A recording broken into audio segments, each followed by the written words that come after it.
Igan, bagaman nasa labas na ng Philippine Area of Responsibility ang bagyong Enteng, nakaalerto pa rin ang mga otoridad sa Ilocos Norte sa posibleng landslide matapos ang ilang araw na pag-ulan. Ang latest sa Pagudpud, Ilocos Norte, sa unang balita ni Jasmine Gabriel Galban ng GMA Regional TV. Jasmine. Igan, magdamag pa rin naranasan ng buhos ng ulan sa ilang bahagi ng Ilocos Norte. Magdamag na nakaantabay ang mga otoridad sa mga motoristang dumaraan sa Pansyan Road sa Pagudpud, Ilocos Norte. Dahil pa rin sa panakanakang pag-ulan na dulot ng bagyong Enteng, pinag-iingat ang mga motorista sa banta ng landslide sa lugar.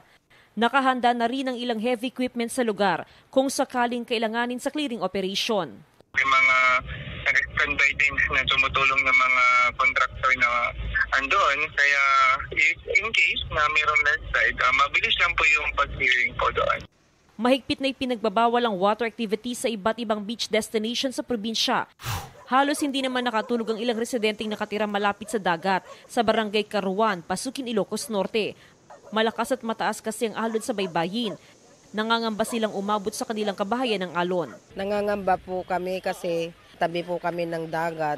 Pag tumaas po yung alon, hindi namin namamalayan, kawawa yung mga bata. May takot pa rin dahil yung alon po malakas. Magdamag na nakaalerto ang PDRRMO sa sitwasyon sa iba't ibang mga bayan sa probinsya.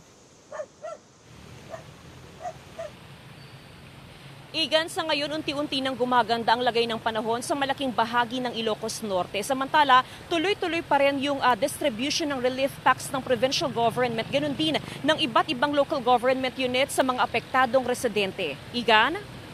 Maraming salamat, Jasmine Gabriel Galban ng GMA Regional TV. Igan, mauna ka sa mga balita. Mag-subscribe sa GMA Integrated News sa YouTube. Sa mga kapuso abroad, subaybayan nyo kami sa GMA Pinoy TV at sa www.gmanews.tv.